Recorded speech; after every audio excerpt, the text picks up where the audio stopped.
This is Dan Dix here, reporting for Press for Truth, and we are now just a few days away from the signing of a global migration pact coming from the United Nations. And wouldn't you know it, Justin Trudeau is drooling over this one. You know, he's all about it. He can't wait to sign it, even though there's been no public debate, no referendum, nothing of the nature. So this is very concerning because as viewers of this channel likely already know, anytime government gets involved, things just get worse. So there's some bad things in this thing, and we need to talk about it. And joining us on the line today to help break this down for us is our East Coast correspondent, Leigh Stuart. Now, Leigh, you've been following this one, and I think, you know, it's about to be signed in a few days. The Canadian people, a lot of them have no idea what this is all about or what's in this thing. What can you tell us so far about some of the things that you've come across that are in this global pact that's about to be signed? Well, Dan, basically, once the Global Migration Compact is signed, it's literally signing Canada's sovereignty over to the UN. It's making migration a human right. The border crossing that we've seen at Roxham Road will no longer be illegal. These migrants will be allowed to stay here, and yeah, Canada did have a hand in drafting this. Our immigration minister, Ahmed Hussein, was at the forefront of drafting this document. So Canada is leading the charge on this one for sure. Well, there's a few countries who are very concerned. The United States is not going to sign it. Australia is not signing this. Some in the European Union have causes for concern. Why do you think some of these people are saying, you know what, this is not a good thing for our country? Well, they're probably, not going to sign over their country to the UN, which is basically one step closer to the one world government, which we've been hearing about for years now. They care about their national sovereignty. They care about the West and the civilization of their country. And once we see the third world entering our country, we'll see things like what's happening right now in Tijuana at the Mexico-U.S. border.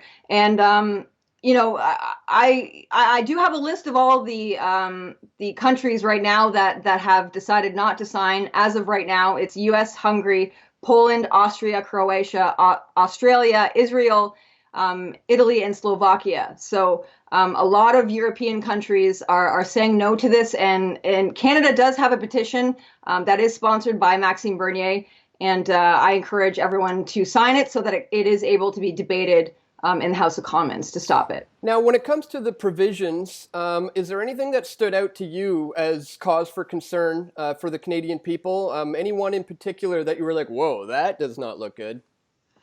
Yeah, there actually is a few Orwellian topics, significantly Objective 18, which says that migration has to be talked about, promoted, and the migrants that are coming here have to feel welcome.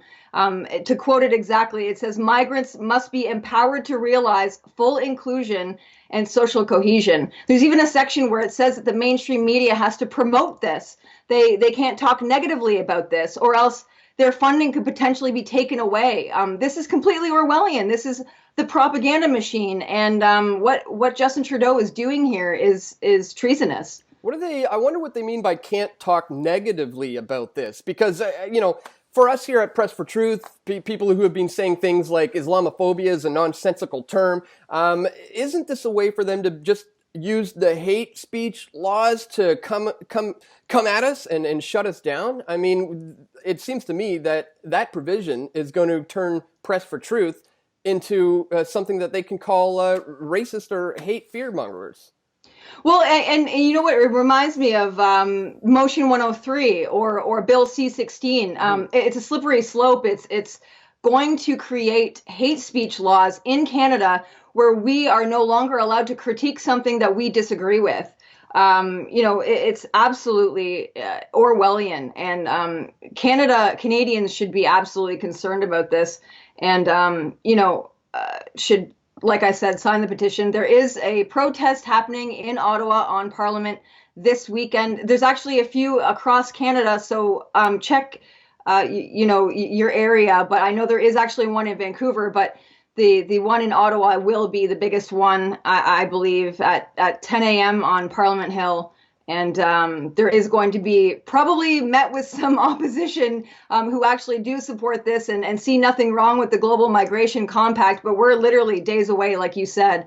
And Canadians should absolutely be concerned. 100%. Well, there's a lot of debate about it. It's a really hot issue. And I think, the bigger picture here that people need to realize and what our issue is with this is what we've been talking about for years here at Press for Truth, and that's the New World Order. That's the one world government. And the only way to have a singular, united world government, ladies and gentlemen, is to eventually do away with all borders. And they want to cause so much problems and strife and suffering and pain that the idea of unity and giving up your national sovereignty will far outweigh all the pain and the strife and the suffering. So, this divide and conquer notion, the conquer part is actually to unite us all back together again under a singular global umbrella. So that's why when you have the United Nations coming with global treaties, or I should say like a pact here, it should be very cause for concern for anybody who, especially has been paying attention to Press for Truth. You should see this for what it is. So, Leigh, what kind of coverage are you going to be doing this weekend, and what day is it? Is it Saturday or Sunday, and how can people catch it from you? It is happening on Saturday. I will be there live streaming on this channel, so stay tuned. I'll be there at 11 a.m. Live streaming to bring you guys coverage. There's also one thing I want to mention as well, which this whole thing, they say that it's non-binding and it's not legally binding to Canada, but it does open the gates to something that could potentially be legally binding to this country, that we could back out of it at any minute. That I don't think is the case. It's opening the can of worms that definitely does not need to be opened. And we can't forget that protecting your own national sovereignty is not a crime. Protecting your own borders is not a crime. Preserving your culture or your nationality is not a crime.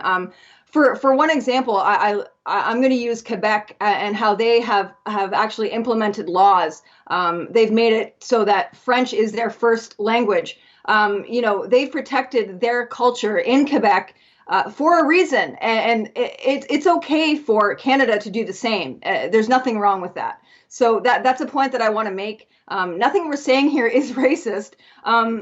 But that's how the mainstream media is spinning this. And, we need to start speaking up as Canadians who have lost their identity and start checking back in and realizing that protecting your national sovereignty is not a bad thing. And let's not forget that there are good ways to go about this with, not involving the government, like within the private sector, like the church sponsorship programs, for example. There's a lot of really good ways out there to help these people, to properly assimilate them into our society if they are indeed fleeing war-torn countries and things of that nature and of need of getting the heck out of there. Well, there's ways to go about this in the right way. And having government involved, as we are seeing, is just gets things worse and worse and worse. In Canada, it's getting really bad. So just the whole notion of signing on to a global thing is just it's not looking good. So sad day for Canada for sure. Yeah. So I want to encourage everybody to, if you can, go to this rally. There's one in Ottawa. I believe there's one in Toronto. I think there's one in Vancouver. There may be smaller ones all across the country. I would love to go. Unfortunately, I'm attending an event in California this weekend, so I will be out of town. But thankfully, we will have our East Coast correspondent, Leigh, there on the scene on the day reporting live. So you can catch that here on Press for Truth. So, Leigh, once again, thanks for your coverage today, joining us, talking to us. And we'll see you on Saturday. Yeah, we'll see you then. We all want truth.